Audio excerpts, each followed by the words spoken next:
Hello, cruel, cruel world. My name is Dr. Shaham Das. I'm a consultant forensic psychiatrist. I assess mentally disordered offenders for a living so that you don't have to. So today's video is about Alex Belfield, who I think is fair to say has been making waves on the Tinterweb. Who is he? He's an ex-BBC Leeds presenter and a YouTuber, and he's very recently been sent to prison. So he got 5.5 years on 4 counts that were related to stalking of celebrities and other journalists, no less. So in this video, I'm going to explain what the 5 categories and motivations of stalkers are, and I'm going to explain how Alex Belfield fits into which category and why. I'm also going to explain what makes him so unusual in terms of stalkers in general, and I'm going to comment on like the personality traits and the behaviours that really stand out to me when it comes to Alex Belfield. Just as a very brief bit of background, in my professional work, I've assessed dozens of perpetrators of stalkers, and less often for my civil court cases, when I give evidence as an expert witness, I will assess victims of a range of domestic violence, stalking, etc., etc. So I'm kind of looking at everything through my clinical lens. Okay, let's get into it. A very brief bit of background. I think Alex Belfield, what makes him interesting, I think, as a character, is there's quite a heartwarming story about his rise, his meteoric rise, I think is fair to say, as a media presence and a social media personality, and he kind of made it against all odds. So to be specific, he lost his job at the BBC, and then he was kind of self-made. So he started making all these videos, his own platform. He was quite charming, he was quite funny, and because of his decent material, being both humorous and informative when reporting the news, that was part of his rise. In fact, he did it remarkably well. He got 360,000 YouTube followers and about 43,000 Twitter followers, which is about 360,000 more and 43,000 more followers than I have at the moment. So that was his rise. What happened in terms of his downfall?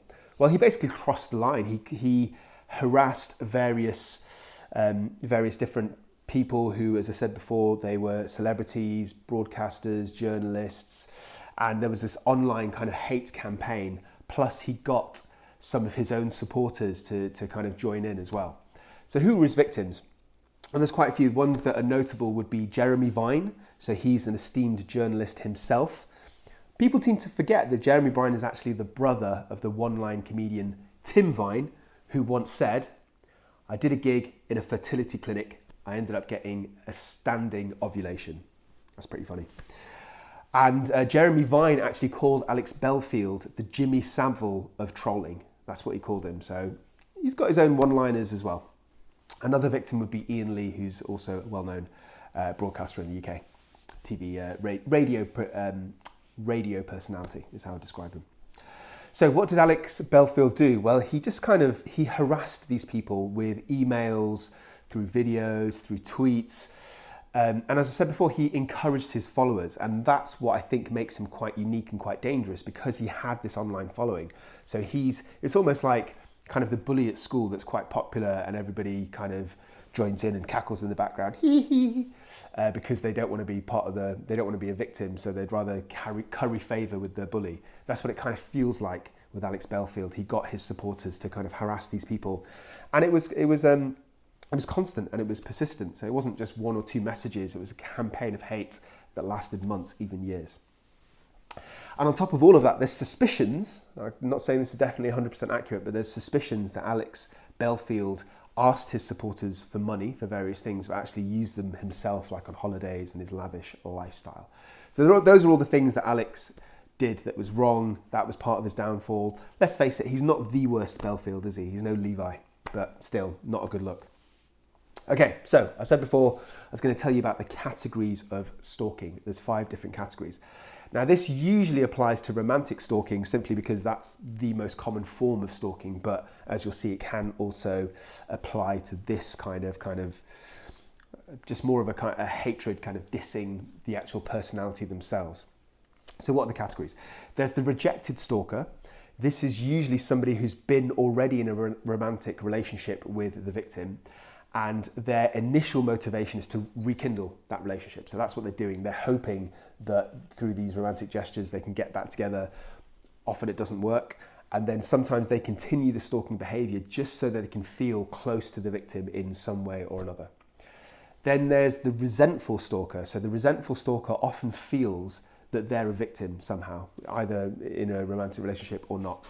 So the resentful stalker will often, there's sort of paranoid thoughts and they think they've been wronged. So they're basically trying to get revenge. They're trying to inconvenience, harass, freak out the victim as a form of revenge because the perpetrator in their mind believes that they're the victim.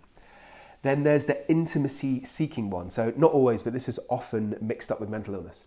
So erotomania is a term you may have heard. It's when somebody has a delusional belief that they're in a relationship with or in love with a victim that's often, high profile, possibly famous, possibly a celebrity, might be a politician.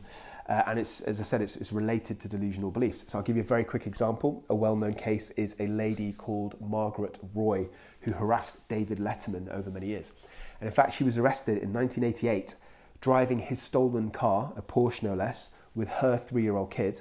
And when she was arrested, it seemed that she believed genuinely that she was married to Letterman, obviously not true, and the kid was his, obviously not true. And she went on his property many times over the following years and got arrested several times. Okay, to go back to the categories, that was number 3, that was intimacy seeker. Then there's the incompetent suitor. So this is somebody who believes in their mind that what they're doing are romantic gestures. So they're not intending to cause fear or distress to the victim. They're trying to start a relationship, but they don't have the social skills. So it could just be somebody that lacks those social skills. Could be somebody with a learning disability. As a forensic psychiatrist, I've given evidence in a case where a young man had quite severe autism, was in a care home, misinterpreted the friendly kind of gestures of a waitress in a local cafe as being interested in a romantic relationship, which he wasn't. But he followed her relentlessly to social events. He didn't kind of harm her in any way, and he didn't intend to. But the point is that he didn't understand, at least initially, what he was doing. He thought that that the social boundaries were, that his behaviour was normal and that he was sticking to normal social boundaries. It's only afterwards that it finally got through to him that he wasn't. And then finally, the 5th, and I think the most dangerous and possibly psychodynamically the most interesting, is the predatory stalker. So this is somebody who, might have sexual deviant practices, might be stalking their victims with the intention to sexually assault them, really gets off on the power of the dominant. So this is somebody who's malicious, nasty, and 100% intends to hurt the feelings of the victim. Slightly ironically, a good example of that would be Alex Belfield, who stalked some of his victims before he assaulted and killed them. So if you're paying attention, hopefully you should have picked out which category Alex Belfield would fit in. That would be the second one, the resentful stalker. So he believed, for example, that the Nottinghamshire police owed him something. He was going to sue them, and he was going to sue the BBC, etc., etc. There's certainly a paranoid flavour, and he definitely thought he was the victim. As a quite side note, I haven't assessed Alex Belfield in person, obviously, but I don't think it's related to mental illness. So, for example, I don't think he's got like a delusional disorder or schizophrenia, which would be, a recurrent forms of psychosis. For the simple fact that he's quite sort of high functioning. Generally speaking, people with severe, lifelong chronic mental illnesses, they struggle with their functioning, and he didn't have the cognitive kind of decline, and he was obviously quite well motivated, and he was functional in many aspects of his life before he went to Prigley Prison. So, as a final thought, let's pull out some of the character traits that seem relevant for Alex Belfield, just from the behaviour that I've been talking about today. So he's definitely charming. He did successfully get a social media following. He made decent material. He was quite manipulative, so some people feel that he preyed on some of his following to kind of exploit money from them. So, for example, he would call them his family, and I think it's arguable that people are more likely to kind of buy into a cause if they feel part of a movement or part of a community. So charming, manipulative, obviously a lack of empathy for his victims. In terms of remorse, it's mixed. So I heard that initially when the charges came out, he didn't change his behaviour at all, carried on releasing those videos, although since he's been sentenced, he's released a statement which apologises, which to me kind of suggests that he's He's sort of fake apologising because he realises that it's not a good look, so he has to portray himself in a certain way, because if he was genuinely remorseful, then surely he would have stopped his behaviour at the beginning when it became a problem, and he would have apologised at the beginning. So I'm going to go for lack of remorse, entitled, narcissistic. Now, if you're looking at all these personality traits, then you're probably thinking they sound very familiar. They sound just like me. No, sorry, they sound just like a psychopath. So I'm not saying that Alex Belfield is a psychopath. I've not diagnosed him in person, but he's certainly got some of the typical character traits of a psychopath. Very briefly again, charming, manipulative, lack of empathy, lack of remorse, entitled, narcissistic. So that's what I think of him and his character. And those are my thoughts of how I would diagnose and categorize him as a stalker, considering there's lots of different kind of motivations. The other thing I should say is there can be kind of overlaps between those different categories, and he possibly has at least some elements of being a predatory stalker, in that it appears that he got some sort of pleasure in the distress that he caused his victims because he carried on doing it, even though he knew that it was causing them some distress. So those are my thoughts. If you like this kind of material, go check out my channel, A Psych for Sore Minds.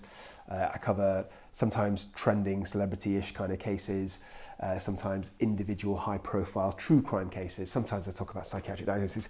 What I'm trying to say is there's something for everybody on this channel. It's a smorgasbord of topics related to true crime with a little sprinkling of mental illness. Go chickadee, check it out. Let me know what you think about Alex Belfield. Are you one of his supporters? If you are, I'm genuinely interested to know, has this whole scenario changed your opinion on him as a person, or are you sort of willing to separate the man from his actions? Genuinely interested to know. So let me know in the section below. Peace out, have a nice day, stay euthymic, and remember, I love you.